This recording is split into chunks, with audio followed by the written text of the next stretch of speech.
Thank you so much, Dr. Uche here. And today we have the author, Namina Forna, of the fabulous new YA book, her debut novel that was released in February, I believe, to critical acclaim. Many of us have read this. We're fascinated and excited and happy for her. And it was just such a well-written book. And I know when I announced this book, so many of you were excited and wanting to hear more about it. So we have her here today. We want to ask her some questions. Thank you so much for joining us. Thank you for having me. Yeah, so thanks again. Could you tell us a little bit about your journey? So, people watching are those who love to read books. Maybe some of them want to write someday. They want to get where you are, and they're wondering about your journey and what they need to be doing. Alrighty. Wow. Okay.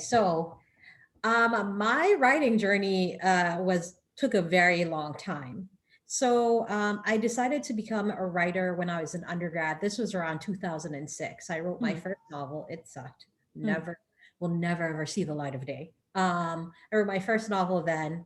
And then I wrote a couple more, all in undergrad, because I was like, either I'm crazy or I'm a writer. Because I always used to have all these stories in my head.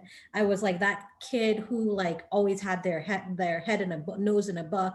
Like Hmm. I was just constantly story, story, story. So it was like I made the choice. I was like, I choose to not be crazy. I choose to be a writer because my mind is always working. This must be what it is. Right. And so, of course, I wrote the first couple of books, and I finally wrote one where I knew that it was ready, and I sent it out to crickets because like back in that time basically the whole idea in publishing was that black people don't sell books, and they especially don't sell books with like black girls on the cover. Hmm. um and one of the things about publishing is like there's a whole idea of like what type, like if you are a certain type of person, you must write a certain type of book. So like I was African, and Hmm. therefore like, if I wanted a career, I should have written one of those like very serious African novels talking about the war and blah blah blah. But I didn't want that. I wanted to write young adult fantasy because I thought it was important for teens, particularly black teens, to see themselves in books. Because Hmm. when I was growing up, I never saw myself in a book. I would read Lord of the Rings, like Chronicles of Narnia, Harry Potter, all of these things, and I just, I was never present. Hmm. And of course, this messes you up mentally because then you have like all sorts of internalized racism and Sure. things of that nature. And so what I wanted was I wanted to create these massive epic worlds where people of all colors, ethnicities, sexualities, etc., found had a space, to exist. And so I sent out my work, and of course, nothing, because that was the nature of the thing. And I was like, oh, maybe this is a pipe dream. So let me go to film school, which, by the way, I didn't realize was another pipe dream. But I was like, let me go to film school, and I will maybe find a job there that I can do while I'm waiting for this writing dream. Which, of course, dismayed my parents because, African family, they were all like, oh God, instead of going to law school, she Or wants to go medical and make school. art. It's almost like I decided to like just, go off and do sex work. Like it was just like almost like the end of the world for them. But I was like, I really want this. I think I have talent here. And also, I think this is my purpose because the other thing was, so I grew up in Sierra Leone during the Civil War. And and thankfully, I left before stuff like really hit the fan. And like my family was really good about protecting me Sure. from seeing things, although I did, see things, and things happen to members of my family. Hmm. And when you are in that type of environment, I became a master escapist. And what I would do is I would read. Anytime things got rough or I felt scared or whatever, I just read, read, read, read, read. And I knew that was what I wanted to do for other children who I might be in the same see. circumstances Hmm. I was. So it Hmm. was like two different things where I was like, this is my purpose. This is what I'm meant to do. So I Hmm. kept at it, and I went to film school, and I kept writing novels there. And my book, The Gilded Ones, I actually wrote it while I was in film school. I wrote it in 2012, and I was Hmm. just like, this is finally it. Like I have the experience. Like at this point, I'd won all types of awards. I was Okay. like, I'm ready. And Mm, of course, this was during the time of hashtag girl power, girl boss, or whatever. So I was like, the time is now. I'm right. ready. The book is ready. It's time to go. I send it out, and now the rejections are a little bit more pointed, Oh. because they're like, this is a great idea. Does she have to be black? Oh. you know and so of course, like, I did stuff like I changed the book, but at the end of the day I could not change who I was. Like, I can't change my blackness, nor should I have to. You know what I mean? Yeah. So I was just like, I reached a point where I was so depressed because Mm, I graduated. I was doing like part-time work to like keep enough time to write. Like, I was stressed out, I was depressed. Like a lot of times I would go back to stay in my sister's basement because mm, I didn't have money most of the time. mm. It was really, really bad. It was like a huge struggle. But I kept going because, again, I knew this was my purpose. But and and also, like, the other thing was, like, during all this time I kept like applying to law school, getting in and never going. Oh, really? I would take the LSAT because, like, every time I went back to my family, I'd be like, I'm finally ready to go to law school. So I'd take the LSAT, I'd get into law school, and then I'd never go, much to their dismay. But what changed was Trump, basically. When Trump came about, like, people started looking around and being like, wait a minute. I guess what Black people are saying is true. There is racism. And so publishing sort of started opening up. And then the thing that really sort of twisted it into high gear was, it was like 2017. And I was like, at this point, I finally had a full time job, which I hated. And my job was to spot trends. So I see like the reception that Black Panther, the promos for it, are getting online, and I was like, oh my god, I think the time is finally now for this. Mm. And I tell my agent about it. I'm like, I have this book. It requires a page one rewrite, meaning I need to Mm. start completely from zero, throw out everything. Oh. Um, and she's just like, how fast can you get it to me? I'm like, give me 2 months. I get it to her in a month and a half. Like, I am waking Wow. up at 4 a.m. before work, writing 10 to 20 pages every single day. On weekends, I'm writing 40 pages. Um, Wow. just because, like, I was like at the end of my rope because I knew I couldn't go any further. Like, I was so beaten down that I was just like, this is my last thing. I cannot continue this pace anymore because I'm always having this full-time job while also writing. I don't have like anything in my life. And this is it, it's do or die. This is like where Mm. my dream ends or begins. Mm. So finish it in a month and a half. And the day that we send it out is the day that it sells. Wow. I was just, I was in such relief. Because, like, that's the thing. People are like, were you happy? Were you? No, I was relieved because Relief. finally I could stop struggling. And Finally, I you could rest. and you know that's what people often forget, that for every successful person, it's been years of hard work and rejection along the way, and it takes perseverance. It takes a support system to Yeah. keep you working. You mentioned your sister, her basement, for you to keep doing what you're doing, people who love you Yeah. unconditionally and give you the space to grow into, what you want to be. Yeah. And then you also talk about staying true to yourself. And then you talk about stereotypes. And it's sad to hear that it's still an ongoing thing in the literal world, that people Yeah. have to look a certain way, or books from a part of the world have to sound a certain way. How can we start changing that narrative? What do you think? That's a difficult question. I'm not even sure if I know the answer. Well, actually, I think, like, on my part, as a storyteller, I recognize that one of the reasons for stereotypes is because of the stories that we tell. Hmm. And I actually wrote an article about this in The Guardian. Basically, if all the stories that are told of Black people are that we're thugs and drug addicts and like all of these things, which is what the story that has been told about us. It's always we're either struggling or we're criminally minded and all the like. Never mind, that is not what or who we are, but that is the Right. story that is being told about us. And Right. because that is the story that has for so long been told about us, that is how other people view us, which is why I became a storyteller, because I wanted to make sure that I told a different story of Blackness, right?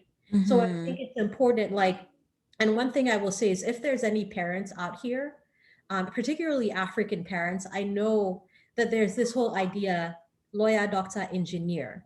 True. But what you forget is that the people who determine how we are seen, the people who determine how other people approach us are the storytellers and the artists, because we are the ones who tell other people how to see us and how we see ourselves. So give your children, if they have the talent and you see it, nurture it. Give them the space to be storytellers, because until there are more storytellers and there are more Black and brown storytellers telling our stories, not the stories of the people who want to give us a certain whatever of who we are. Until that happens, the narrative of Blackness or brownness or queerness or what have you is not going to change. So That's we need true. more storytellers. Wow. And that's a thought for me too. I mean, I have children. I have a daughter who keeps saying, I want to act and so on. And, you know, you're right. We grow in this culture where it's either the professions or nothing. Yeah. And seeing somebody like you be successful, we need more. We need you out there. We need more out there so that maybe some of our minds can start to change and we can see that it is possible to work hard and get something else, get in another profession and still thrive. And I mean, it was so beautifully done. The description, the cover. I have my copy here. Just such beautiful work. The way you describe things, and there's so many things I wondered about as I looked at it. For example, the masks. You have to tell us about the masks. This book is all about masks. You know what I was thinking? I was thinking of COVID-19 masks. I'm like, I wonder what the inspiration was. I'm gonna have to ask her. So tell me. Well, so I wrote this before COVID. And so just to give you guys sort of a synopsis of the book, The Gilded Ones, it's a young adult fantasy set in an extremely patriarchal world where there's a group of girls who are considered demons because they're faster and stronger than regular people. And they believe, oh, then actual demons come in and like the humans are like, I think we need those girls to fight those monsters. Offer the girls a choice, fight or die. My main character, Deja, decides to fight, and in doing so goes on an adventure that like changes her life. Right. As far as the masks, so basically this book is a work of feminism, right? And I Clearly. wanted to talk about things like, and I wanted to talk about patriarchal societies in a way that was easily understandable and digestible for people. Okay. But I also, one of the things that I wanted to talk about was the idea that women, like, we are required to essentially wear a mask in society because we're required to be what everybody else says that we are. And not only that, I there's a see. reason why in the book, like the masks that the women, that the pure women wear are usually smiling.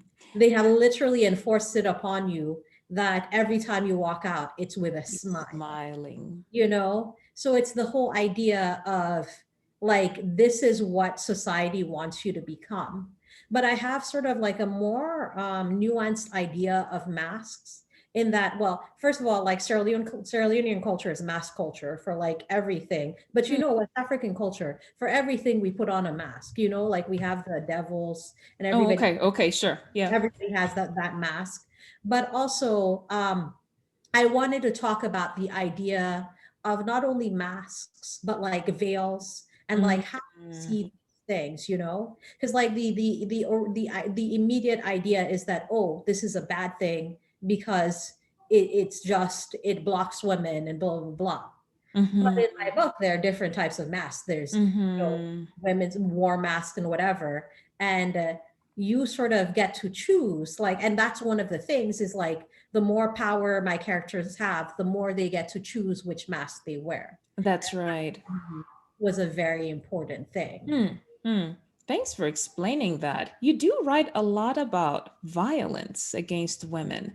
You know, somebody repeatedly drowned, Deka, the main character, beheaded, White Hand was cut into four and pieces My God, impaled just for going all the centuries. Yeah. Was it hard writing that? Where did you have to go to write mentally? Where did you have to go to write such a thing? So basically, as I said, I grew up during the Sierra Leonean Civil War. Mm-hmm. And so I always grew up with an understanding of violence, especially as it related to members of my own family and the women in my own family. I understood from a very young age what happens to women, like not only what happens to people as a whole, but also specifically what happens to women because they're women. And that is something that I wanted to talk about in a fantastical way because I was like, if there were girls who could survive anything, what would Mm-hmm. people do to them? And Mm-hmm. and that was an exercise of this is what would happen. Mm-hmm. This is what would happen to girls like that. It's because this is the world that we live in. And for me, the violence, like, it's not like, because I think sometimes, there's books where the violence is cool and whatever. In the Gilded Ones, the violence is not cool. The violence No. has a point because Okay. the violence talks about the way that people view women, and particularly these women, the alaki, which is Mm-hmm. what I call the girls who have all Mm-hmm. these powers, uh, Right. how these women are viewed in society, and what happens to them.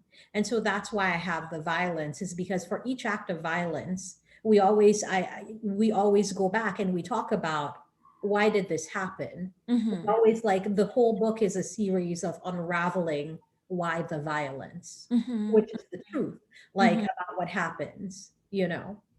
Absolutely. And even early on, you remember where you mentioned the girls with Elder Durkis who Mhm. looked something about them. They walked Yeah, slumped down or something like shame. couple maidens. So you said it without saying it. You know, obviously these girls are being raped. Was that hard to write? It was Mm. okay. So I'm not gonna lie, this book was extremely hard to write Mm. because growing up as I did, I always had an understanding that my body was under threat. Like, so Mm. if you are African, you understand FGM, you understand female Mm-hmm. mutilation. And in Sierra Leone, and even in Sierra Leone, like, I believe it's like 80 or 90% of women have been circumcised. You know, Wow. Oh my and even goodness. my family, my grandmother deeply wanted this for me and for the other girls. Thankfully, my parents were like, Wow. "Look at my dead body," right? Hmm. So, like, I grew up understanding, and here's the thing: is it wasn't anything malicious. She just thought that this was what it meant to be a pure woman, like Hmm. that. In order to prepare me for marriage and Charles, that this was what was necessary. So I Wow. grew up sort of like with that understanding that this is what happens to women. And even when I came to America, like, because here's the thing, like, America is no different. Like, we see what's happening right now with abortion rights. We see Hmm. what just happened with all those Asian women who are targeted by this man because he said, oh, he wanted to curb his urges. What Hmm. do other people have to do with your own personal With urge, your problem, you know? imagine. But like, Hmm. it is this idea that women are sort of the repository of everybody's feelings and whatever. So I really wanted to talk about that with this book. Hmm. So when I came to this book, I was like, how do you explain to people what a patriarchal society looks like and what Hmm. happens in these type of societies? And so that's why I wrote this book, was because I wanted to spell it out in a fantastical way that this is the society that we live in. This is the world that we live in. And this is Hmm. what is happening across the world. It's in a Hmm. fantastical way, but it's still real. This is what is happening across the world, and it's happening to women. And so, like, of course, it was deeply painful for me to write this book because this book is about trauma. And Hmm. for me, I also had to revisit, like, the trauma of growing up in Sierra Leone, and this, like, like this triggered a lot of things for me that I had to work through as I wrote Hmm. it. But I wrote Hmm. it because I wanted to make it easier. Like when I grew up, nobody had these conversations with me. I had to figure it out on my own. So I Hmm. grew up being such an angry person. I had Hmm. all this rage. And so like when I tell people about this, because like a lot of times authors will say, oh, this is the book of my heart. No, this Hmm. is the book of my rage. It is Hmm. my rage with all of the things that I have It's had to different. deal with as a Hmm. woman and as a Black woman, because I cannot separate one from the other.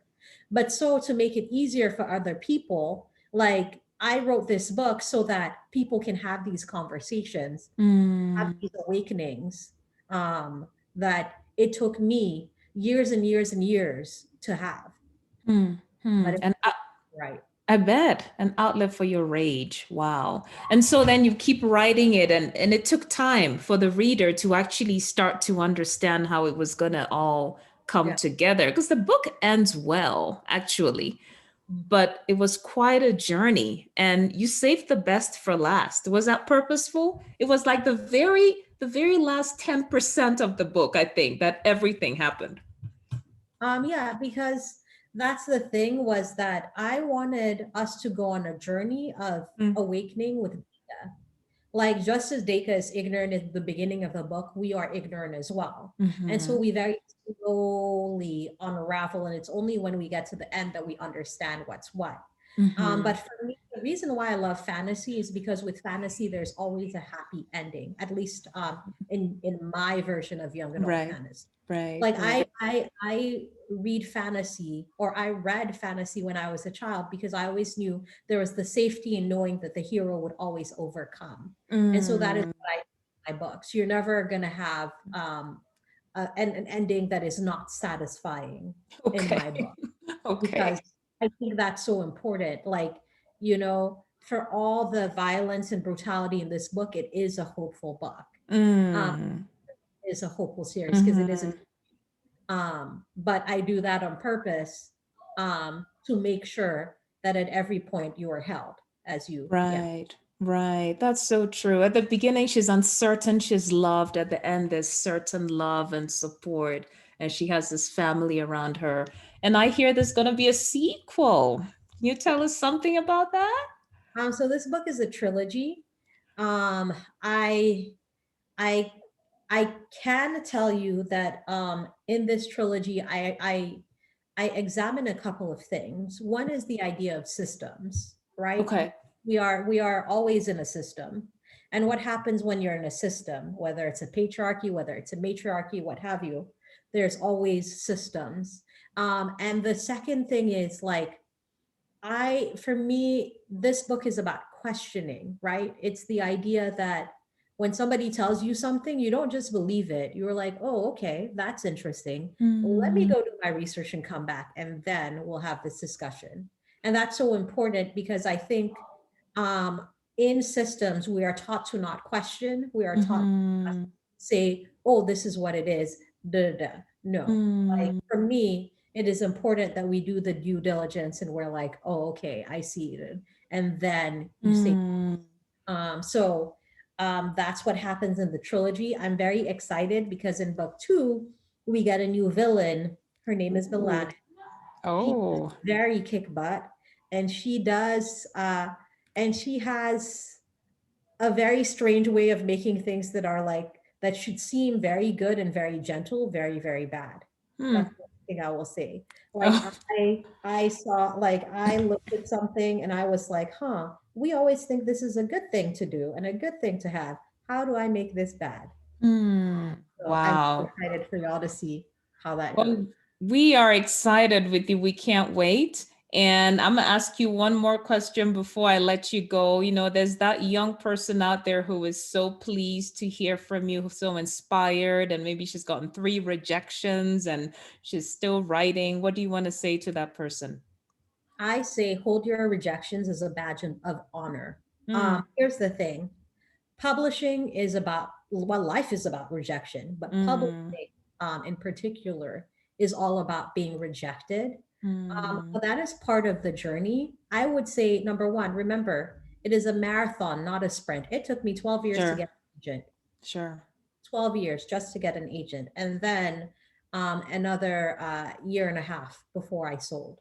So it is about the journey. So make sure that while you're on the journey, you're enjoying yourself, you're doing other things, right? Because you cannot make your entire identity just writing, because that will mess you up mentally. But True. the second thing is hold your, like, know that with every rejection, you're that much closer to your goal. I would say aim for 1,000 rejections. Until you have had 1,000 rejections, you can't say anything, because each rejection that you get means that you have done more, and you have made yourself, you have walked closer and closer and closer to your goal. And the other, True. know when to put aside a book, right? Because all the authors that you see and they're like, well, this is my debut novel. It's the first novel that they sold, Okay. but it's not the first novel that they wrote. Like Okay. The Gilded Ones is my 6th novel. Oh. You know, I wrote many different novels, many different screenplays, many different short stories just to get to this point. Because that's something that they don't tell you, because everyone wants to be like, oh, I'm a genius and I came out of nowhere. No, like all of them wrote like multiple things before they got to understand.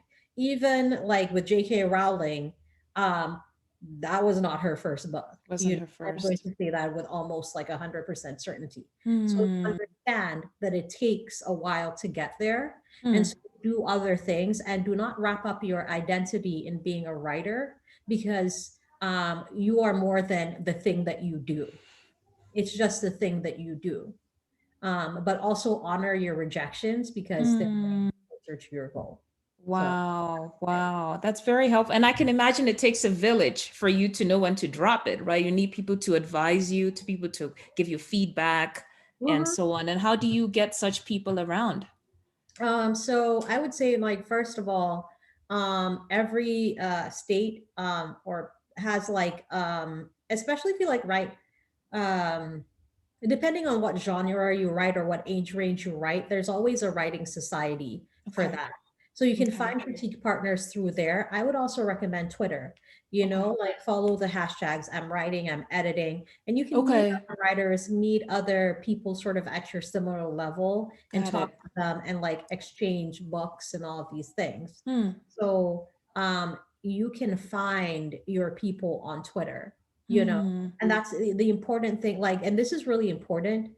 Writing is not a solitary pursuit. It seems like, but it's not. Like, it is, you are only as good as your critique partners. So try to find somebody who's better than you, at least at some point, at something in writing. Like my critique partner, PJ, in terms of emotions, she's better than me. So I always scale myself up, knowing that, like, my idea is like, if I can hit PJ's idea of PJ's emotions. And by the way, her name is PJ Schweitzer. Her book is Horace and Bullwinkle. It's a middle grade book. It's amazing. Everybody, please buy it. But like, I'm like, if I can write the truthfulness of emotion the way that PJ does, I know that I have succeeded in a book. Whereas for her, with me, it's like I'm really good at structure. So and so we balance each other out.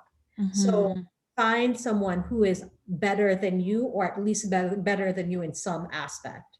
And also know that, like, when you have an idea, bounce it off people. Like, ask people, is this marketable? Is this whatever? Because like most people in general will have like an idea. Just talk to people. Make sure that they are a safe space to talk to, though. Because don't share your ideas with everyone, not because they'll steal it. Because that's the thing. It's like, here's the thing. If somebody steals an idea, it's fine, because they can't write the full book that you can. So, Sure. like, so that's really not an issue. What is an issue is if this person is not a safe space for you to tell your stories to, and when I mean by safe space is encouraging. You need people who are encouraging and who nurture you. Like constructive criticism. Yes. Find those people who can offer you constructive criticism. That's so important. Wow. Thank you so much. Well, this is the end of our interview with author Namina Forna. You all go out there and buy your books, The Gilded Ones. Lovely, lovely book. I promise you will be happy you read this. Thank you so much again for joining us and for your time. I appreciate it. So much for having me. Bye, everyone. Take care. Bye.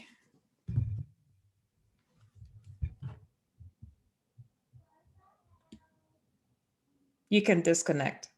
All righty. Bye. Thank you for having me. Bye. Bye. So thank you everybody for this wonderful session. Thanks for joining us. Again, continue to like and follow our page, Dr. Uche's Book Club on Facebook. Subscribe to the YouTube channel, Dr. Uche's Book Club, and look out for a lot more interesting reads from the diaspora. Take care, and I'll see you next time. Bye-bye.